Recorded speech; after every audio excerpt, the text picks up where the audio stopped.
Every couple of years, the construction industry predicts the end of the world. There's always something coming down the line that's changing the way that we do everything, changing the service we offer.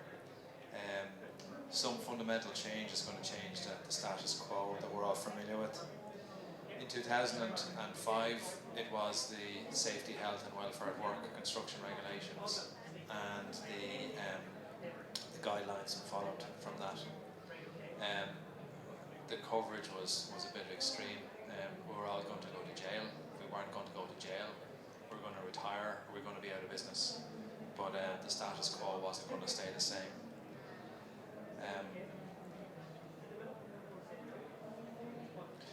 We heard exactly the same controversy in relation to building control regulations. And I suppose essentially the connection between the BCAR and health and safety regulations is that initially when the first drafts came out, they were very, very extreme. There was items in it that just weren't going to work. And with negotiation over in the intervening period, the actual regulations published were certainly watered down from the original regulations proposed. And as a result, we feel that we have something that we can certainly work within. Can we work better? We can. Could we change it more positively? We can. But at least it's something we can work within while we change the industry around. Harper Lee came out with a statement in one of the most famous books of this century. Things are never as bad as they seem. That certainly, I think, has applied in the construction industry in relation to all the various pieces of legislation that have come out over the last number of years. The world hasn't ended. Things haven't stopped. It's now 2 years, just over 2 years since BCAR has come into effect. And we've just passed the second birthday. We've managed to get through the first 2 years without killing the child or having the child kill us. We've had our teething problems. We've had our sleepless nights. We've just about worked out how to manage the system that's in place. But we're now hitting the terrible twos. The child has grown in confidence. They think they know their place. They certainly think they know our place. They develop teeth, they can bite, and they can certainly bite back. And above all, they know what they want, and they know how to get there.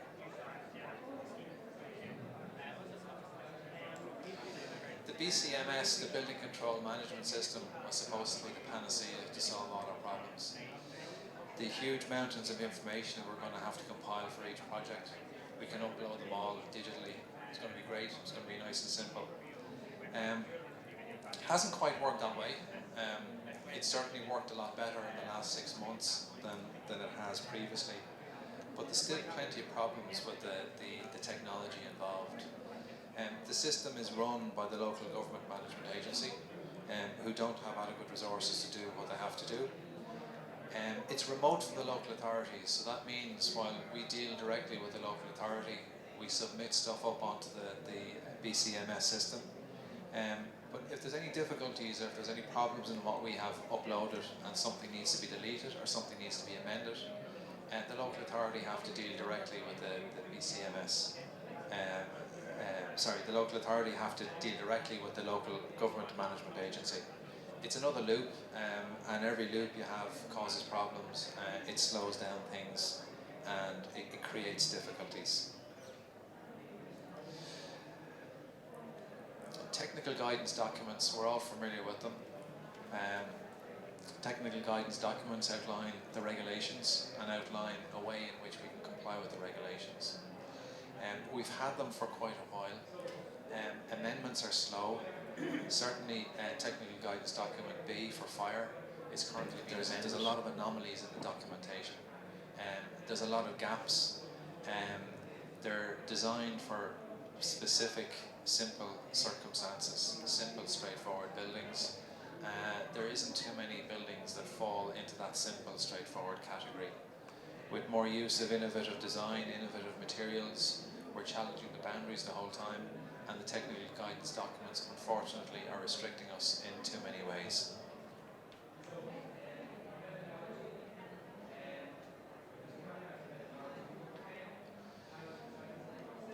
The professional bodies in Ireland have always advocated a strong local authority regime of inspection throughout the country. Akin to what we have in Northern Ireland, akin to what we have in mainland Europe, where 100% of projects are inspected independently of the design team. However, the government chose in 2014 to adopt a self-regulatory system, not one that we would recommend or not one that we would fully support, but certainly that's what's been adopted. We now have to work within that. The amendments, though, they undoubtedly professionalised the building industry, the way everybody worked. The Series register, which was voluntary, was produced. Contractors sought to get on the Series register to demonstrate the quality and improvement of the service they can provide. Qualifications became very, very important for all professionals. And in a lot of ways, we professionalised the service, or the industry that was being provided, far better than any other single piece of legislation over the years. What we've always found that if you professionalise one aspect of the industry, it's very hard not to professionalise the full industry. So someone who's complying with building control regulations is quite likely they're going to comply with health and safety regulations, quite likely they're going to comply with tax compliance, and every aspect of their business will be in full compliance. The industry broadly welcomed the building control regulations when they came out, but 1 year into the regulations, Ministers Kelly and Coffey decided that they would review the application of the regulations across the industry. They went out and they saw a public consultation as to how the regulations worked and whether the regulations should be relaxed or not, specifically in relation to one-off housing. They carried out a survey where 62% of respondents favoured mandatory statutory certification remaining in place. So 38% of the people wanted some sort of relaxation. Having got all that information, the ministers rejected the outcome of the information they got. They rejected the survey they commissioned themselves, and they decided to reject the wisdom of the industry and the wisdom of their own department and give an exemption, which was SI 365. We say it's very much akin to opting out of the NCT system. If you're going to service your own car, then you don't need an NCT system. But if you're going to a main dealer and the main dealer is going to service your car, then you need an NCT cert.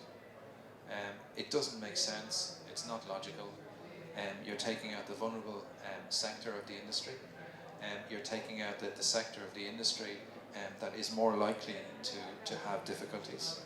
And if there's difficulties in the one-off housing sector, there is no major developer there to carry the can. There's nobody except the private householder to pay the bills associated with it. We believe that the introduction of SI 365 was an absolute retrograde step, which is breaking down the professionalism of the construction industry. Latest figures I've seen would be for the opt-out provision for one-off houses. Approximately 75% of one-off houses are going down the opt-out route. That certainly means that we're ending up with a two-tier housing stock across the country. Houses that are in full compliance and houses that are at various stages of compliance. And I think it's quite evident when you look at the press releases that came out for the introduction of SI 365. The first place it was introduced was in the Tipperary Leader on a press release directly by the Minister 2 days before it appeared on the Department of the Environment website. And when press releases come out outlining statutory instruments that are being implemented, which will benefit the people of Tipperary rather than the general public, I think we have severe problems. I certainly believe that the opt-out is an absolute cop-out, and I think the results of the recent general election would show that, where one of the ministers involved lost his seat and the other just about got there.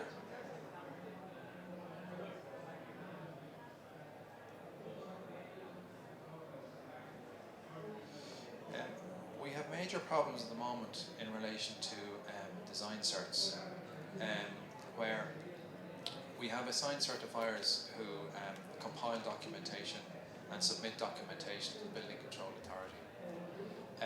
One of the documents they must issue at the commencement stage of a project is a design certificate. The design certificate is signed by one of the designers on the project. We have lost a number of jobs recently where we were assigned certifier, and the architect on the job, who was the lead designer, refused to sign off as design certifier. As assigned certifier and not having a design function on the project, we certainly would not have been in a position to sign off as design certifier. Because if we look at the wording, it says that I confirm that I have been commissioned by the building owner to design, in conjunction with others, the building or works described above, and to certify such design. The wording is absolutely clear. You've been commissioned to design in conjunction with others. If you're not a designer, you can't have been commissioned to design.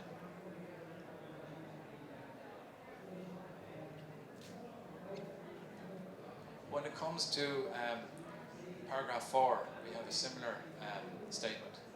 I confirm that the plans, calculations, specifications, ancillary certificates and particulars involved in the schedule included in the schedule of the commencement notice to which this certificate is relevant, and which has been prepared exercising reasonable skill, care and diligence by me and other members of the design team and specialist designers whose design activity I have coordinated.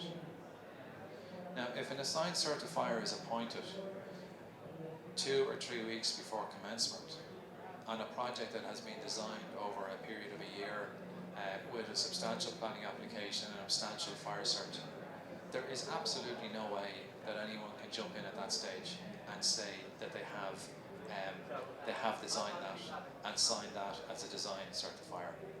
But they are doing it.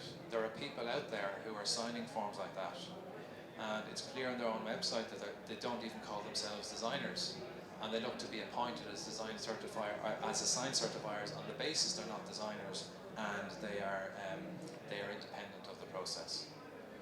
The same applies under Regulation 5. I certify I've exercised reasonable skill, care and diligence, and that having regard to the plans, calculations, specifications and particulars which have been prepared by me and others. So I think it's extremely clear, and it's a sad situation where we have people fraudulently signing forms and they're being accepted by local authorities.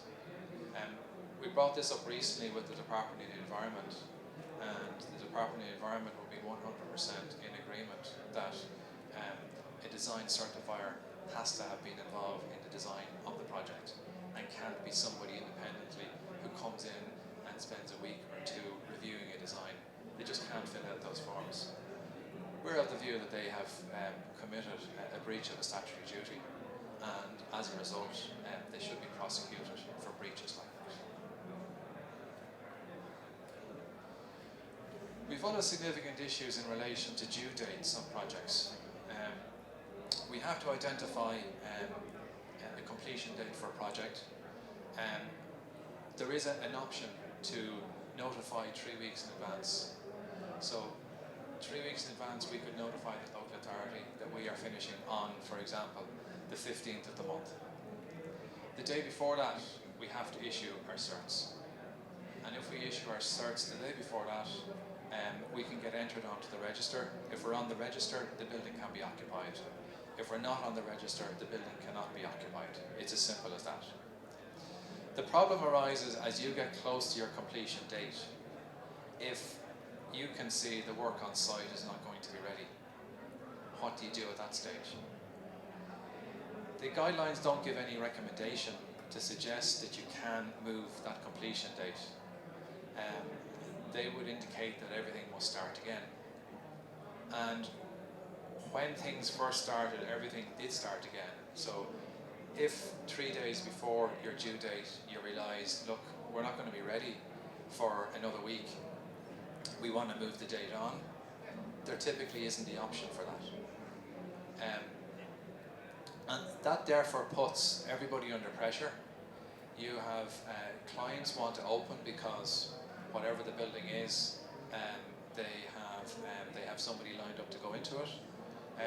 We have one at the moment this week where we're trying to get a building finished for a wedding that's taking place on Saturday, and everything is absolutely down to the wire on it. But if you go to miss that date, you're now being told you can only move it on 3 weeks. You can't move it on any other period of time. And what that means is that people are being put under extreme pressure to perhaps accept something that is not 99% there but not 100% item that's not wrong, can be fixed in 2 days or 3 days, and there is no risk. And that's purely as a result of the inflexibility. Working with local authorities, and certainly the different local authorities we've worked with, they've all been very flexible, more flexible than we would have expected them to be. And some of them have been happy to move on the completion dates and move it out by a week or move it out by 2 days, and not start this whole 3-week period again. But in the last week, we've got a call from a local authority telling us that they've been told by the LGMA that they can't do that anymore because it's messing up the system as far as the LGMA are concerned, because everything is centrally controlled in the preparation of completion documentation.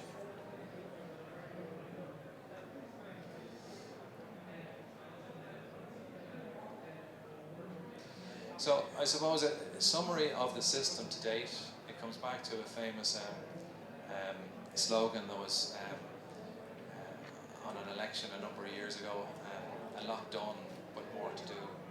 Certainly the system is working. It's working slowly. It could certainly be improved.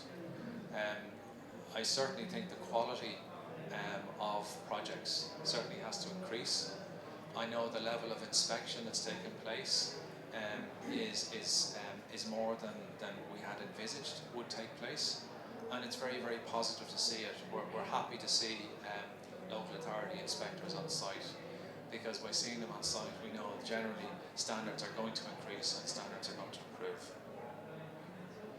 But in just trying to conclude, I was trying to see, does the system work? 2 years after adoption, do we have a success or do we have a failure? And I hope we have enough people in the room who are familiar enough with the subject just to take a show of hands to start with. How many people in the room would believe that the system has been a success? How many people feel it has been a failure? Okay, so overwhelmingly the majority is a success. And I'm glad you said that, because that's my view as well, that the system has worked better than we thought it would, but certainly we believe there's a lot more work to be done. Thank you very much.